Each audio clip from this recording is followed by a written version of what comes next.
Hi, this is Wargamer Shawn. I'm coming back to you again. A little bit of a hiatus, I apologize.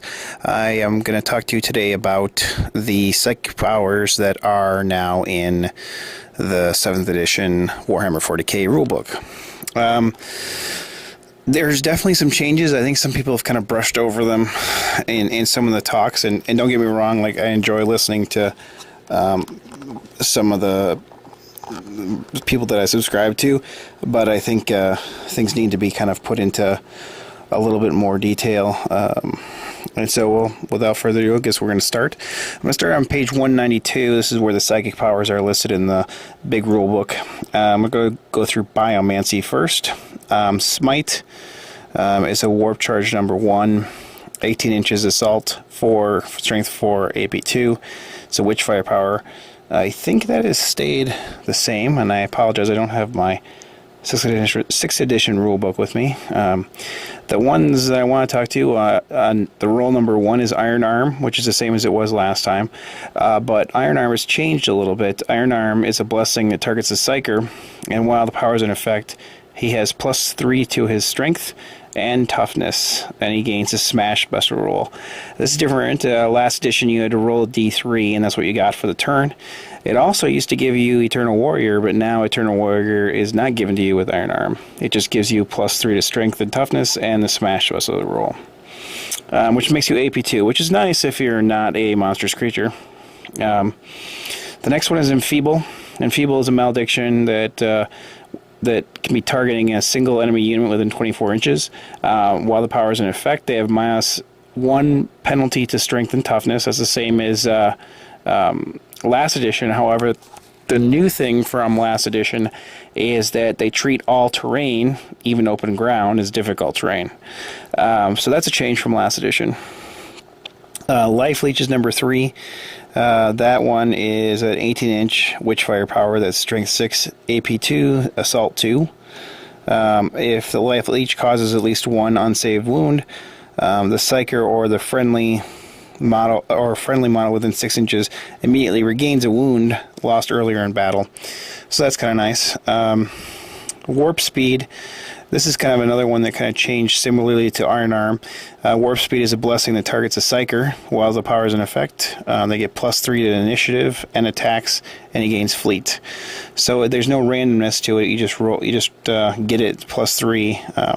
Now, number 5 is Endurance, which used to be, I believe that was number 3 before in the 6th edition, but it's now 5, and it's Endurance, and it's 2 charges this time instead of 1, so 2 warp charges. This blessing targets a single friendly unit within 24 inches. Whilst the power is in effect, the model gains Eternal Warrior, which is big, and Feel No Pain 4+, and Relentless special roll. So it's not just a regular Feel No Pain, it's 4+. That's going to be a game changer, and the Relentless special roll. Now, the next one is Hemorrhage. That's 2 warp charges, and all of the Biomancy used to be 1 warp charge before, so these 2 have changed. Hemorrhage is a focused Witchfire power, range of 18 inches. The target must pass 2 separate toughness tests or suffer a wound with no armor saves or cover saves allowed. If the test is failed, it goes to another randomly selected model, friend or foe, within 2 inches. They pass a single toughness test and suffer a wound. And if the model is removed as a casualty, continue the process until toughness test is either passed or there's no surviving models. So it's similar to last time, just 2 warp charge points. The Divination. This one changed a little bit. The Primaris power, which is Prescience, which is the same. It does the same thing as it did in the last edition, except it's 2 warp charges instead of 1 this time. So it's rerolls to hit, and that's either in close combat or shooting. Number 1 is Foreboding, which is the same as last time. You get to fire Overwatch at full ballistic scale, and then it doesn't. Let's see. It does not allow weapons that could not fire Overwatch to do so. And then it also gives them counterattack. So it's the same as last edition. Forewarning is a blessing that gives you a 4+ invulnerable save, same as last edition. Perfect Timing, same as last edition. It's a basically the Psyker and his unit gets to ignore cover. 4 is Precognition. This is a blessing to the Psyker. He gets to reroll to hit, to wound rolls, and reroll saving throws. That's the same as last edition. Now, Misfortune changed a lot. I think it kind of took a little bit of a nerf. Misfortune is a malediction that you used to have to reroll saving throws. Now, if you passed them, now it's all attacks to hit the target have the rending special rules. So it's a 2 warp charge, and it changed from 1 to 2. I don't think it's that great anymore. I guess it could have its potential if you're going to really saturate it with fire. Give it rending. Scryer's Gaze is number 6. It's a 2 warp charge, and that one, while you have it, you can reroll dice for reserves, outflank, and when your unit identifies a mysterious objective. In addition, if the mission has tactical objective rules, you may immediately choose to discard one of your active tactical objective cards and generate a new one. So there's a few changes with Scryer's Gaze. I think it got better. But it's still good. You just have to be careful when you use it, because you want to cast it the turn before you want your reserves to come in, since the psychic phase happens after you roll for reserves. So, alright, so the next page is page 194 is Demonology, the Sanctic powers. Primaris is Banishment. The Warp Charge 1. Now, Demonology, Sanctic powers, aside from Grey Knights, everybody else that can use it, if they roll doubles, they peril. With Grey Knights, they have to roll double 6s. So that's a difference from the rest of the powers. Banishment is 1 charge, and while this is in effect, the models with the demon special rule have -1 to their invulnerable save, but it can only reduce it to a maximum of 6 plus. It is cumulative with other modifiers, so you could cast it more than once, but it still can't make them worse than a 6-up invulnerable save. Number 1 is the Gate of Infinity. It's a blessing that unless the target is zooming or swooping, remove the target and his unit, and they can immediately deep strike across the board. Number 2 is Hammerhand. Hammerhand is a blessing that targets the Psyker while the power is in effect. They get +2 to their strength. Sanctuary is a blessing and targets the Psyker. While it's in effect, all models that within his unit receive +1 to their invulnerable save. Models that do not have a vulnerable save get a 6+ invulnerable save. In addition, all units with Demon Special Rule, Friend or Foe, treat all terrain, including open ground, as dangerous. So that's a pretty nice one. The next one is Purge the Soil. Purge the Soil is a Witchfire power that the Psyker and the target roll a d6. If the target's total is greater than the Psyker's total, nothing happens. If the Psyker's total is greater or equal to, then the target suffers an automatic wound with no armor saves or cover saves allowed. Purge Soul has no effect on vehicles. This is a lot like the old Mind War for Eldar, but the Mind War has changed in the new edition. Cleansing Flame is number 5. That's a 9-inch range, assault 2d6, ignores cover, soul blaze, strength 5, AB4 weapon. It's 2 warp charges. This is the really controversial one. This is Vortex of Doom is number 6. That's 3 warp charges, and it summons a Vortex of Doom. Has a 12-inch range, strength D, AP1, assault 1, blast vortex. So it's basically like throwing a vortex grenade, except it's a psychic power. Since the change in D, it's not so bad, but I still think it potentially can lead to problems, especially with the random how it moves. I'm assuming this follows the same as the Vortex, so if you roll doubles when you move, it goes out or goes away. I'm assuming that'll probably need some FAQing, or, depending on the TO that's running it, we'll have to decide what they want to do with that, or if they're going to allow it. I mean, I think some games are not going to allow it, potentially. Page 195, the Malefic powers. These are the ones that are really causing a lot of controversy right now, and a lot of arguments and people being upset because you can summon a bunch of creatures. Malefic demonology powers, demons, chaos demons have to roll double 6 to peril. Anybody else that can use it, if they roll any doubles, then they peril. The Primaris power is summoning. It's a 3 warp charge power. And it basically has a range of 12 inches, and it creates one of the following: either Bloodletters, Pink Horrors, Plague Bearers, Demonettes, Fleshhounds, Flamers, Nurgling Swarms, 3 Seekers of Slanesh. Basically, your choice, you deep strike them in. Then that's a Primaris. Number 1 is Cursed Earth.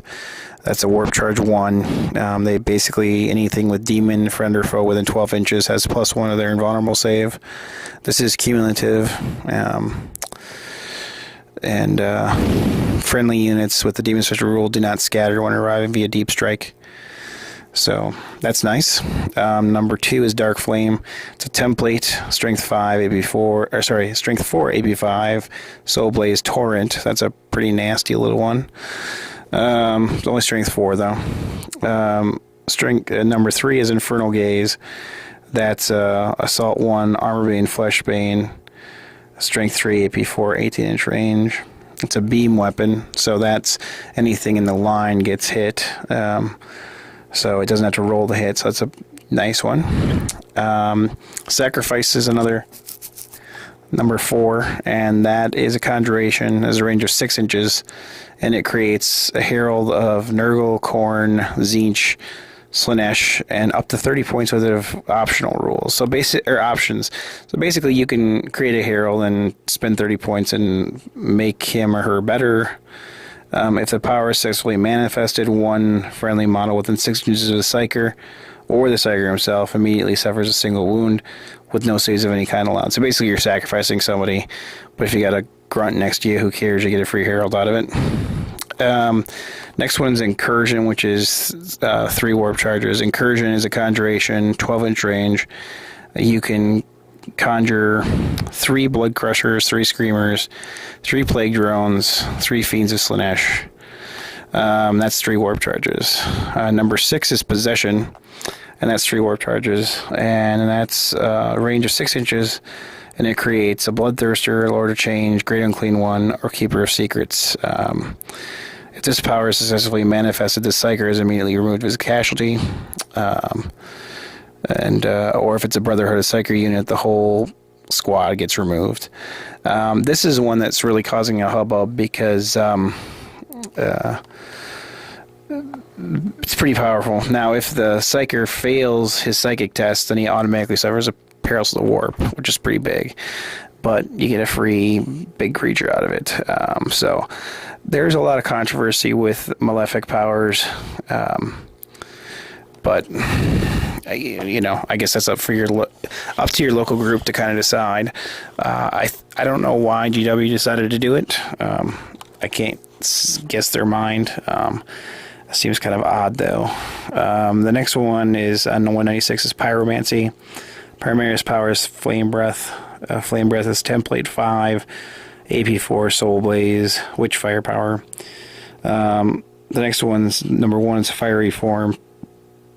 The Psyker gains a 4-up invuln save, and his close combat attacks have Soul Blaze. He rerolls failed to wound rolls inflicted by any further Pyromancy powers he manifests. I think that's similar to the last incarnation of it, except for the rerolling to wound. Number 2 is Fire Shield. It's a blessing that targets a single friendly unit. The target has a 4+ cover save, and all units treat all terrain within 6 inches of the target as dangerous terrain. Number 3 is Spontaneous Combustion. It's a Focus Witch Firepower. The target model suffers a Strength 6 AP3 hit with Soul Blaze special rule. If the model is slain, the center a small blast marker over the target before removing him. All models under the blast suffer Strength 5 AP4. Ignores cover Soul Blaze. Number 4 is Sunburst.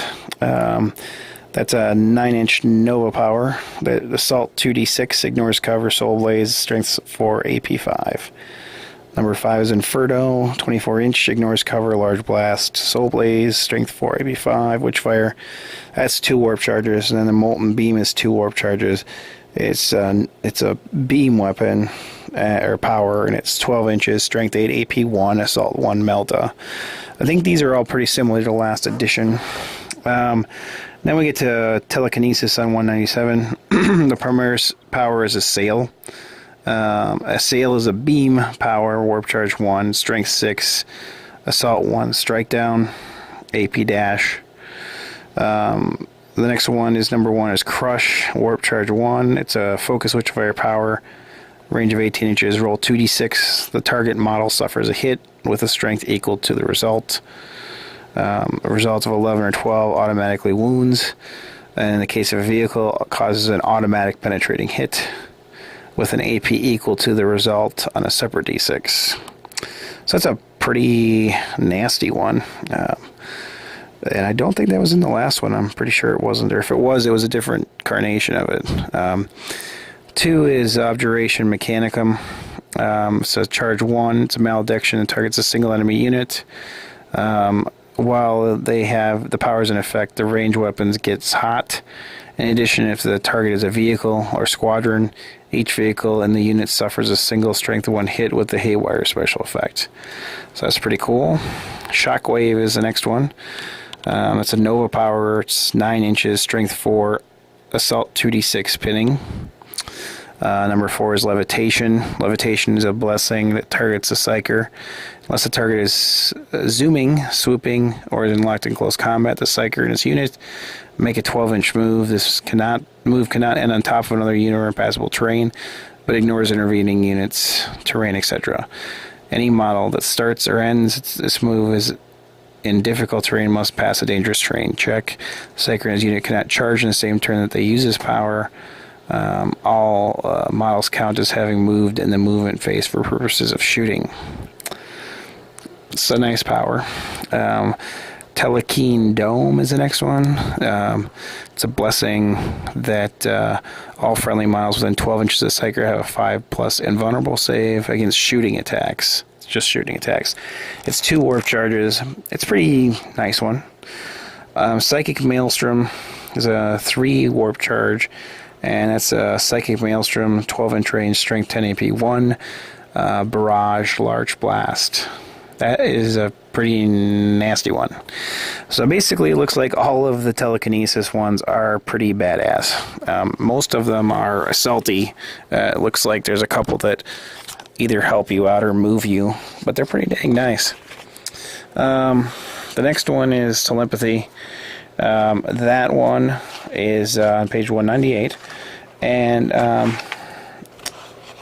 wonder if I apologize here, guys. It's at 198. The Primaris power is Psychic Shriek. It's a 1 warp charge, and has an 18-inch range. Roll 3d6 to subtract the target's leadership.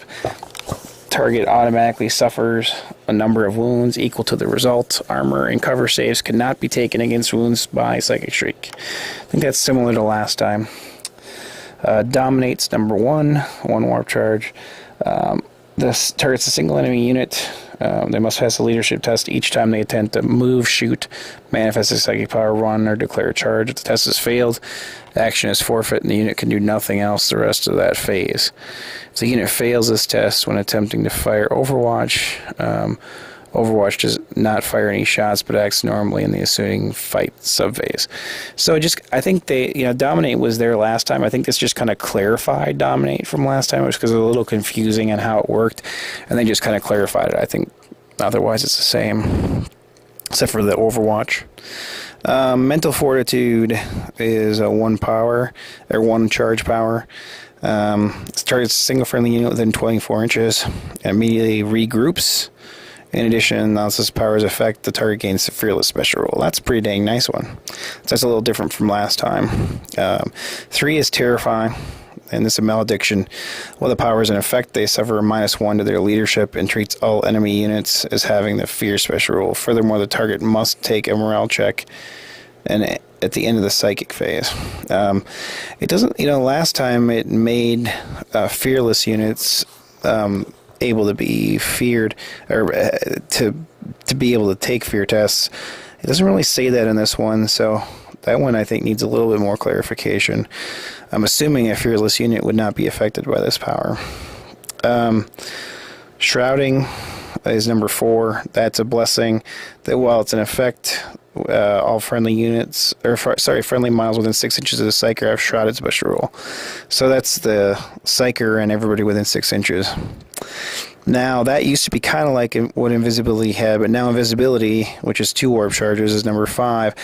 This one is kind of ridiculous now.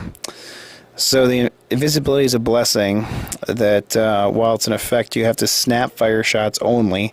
So that means anything that can't snap fire can't shoot at it. And in close combat, the only way you can hit it is on a roll of a 6.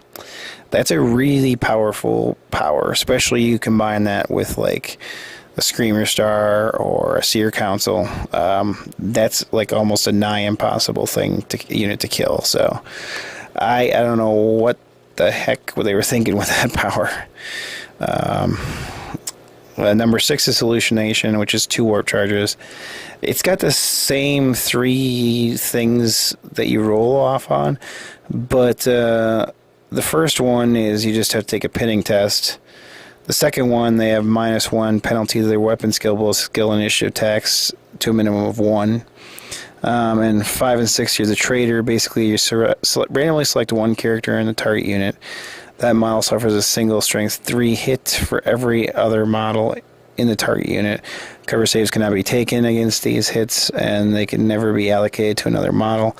If there are no character models in the target unit, or if there are no other models apart from the character, treat the result is it's so beautiful instead.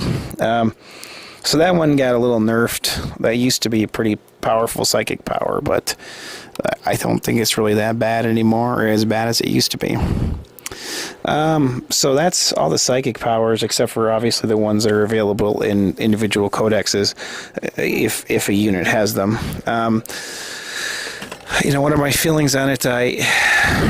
I think the big thing with psychic powers is there are some that are pretty nasty in here, but I think the bigger problem is units or armies that have access to so many psychers, like demons, Eldar, things like that, against armies like Necrons and Sisters of Battle and Tau that really don't have much psychic defense. And even with Sisters of Battle, who have Adamantium Will, they only have D6 dice to deny the witch, and so it really kind of nerfs them. I think TOs are going to have to decide if they want to put a cap on the number of psychic dice that they can get, because I think that's really where it makes things like the Maleficent demonology powers broken, because you can basically summon 2 to 4 units of demons every turn, and that's pretty bad. It's kind of hard for an army to be able to defeat that when you're producing so many points in free troops every turn. I've played one game where someone summoned, and they didn't even have very many warp charge points. They were just Space Marines with a couple librarians, but basically they summoned 3 units of plague bearers, and it was a pretty big deal because they're tough to kill, and I had to basically stop and deal with them to get the objectives and stuff like that. And so it's a lot of free points. And I know some people will say, well, like Tyranids with the Turvagon, you get free units. And it's true, you do. Usually on average 1 to 2 in the game per Turvagon.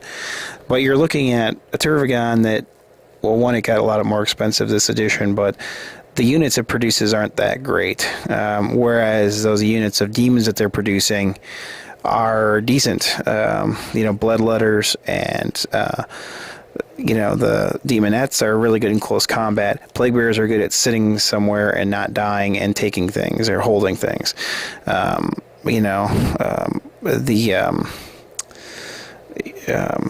The the Zinch Pink Horrors are going to, make a psychic power and add more to your dice and shoot things. They're all pretty useful to some degree, whereas I think the Termagants really aren't, in my opinion. So I think, in closing, I think something kind of needs to be done with the psychic, either the dice pool or something. I don't know, but I do think something will have to be done. I think TLs will have to make a decision, because I think that has a huge abuse potential. So, just some food for thought. That's the psychic powers for 7th edition. You guys have a good night. I thank you, anybody, for listening, and I hope you subscribe, and hope you like what you're hearing. And I'll talk to you again soon. This is Wargamer Shawn. Have a good night.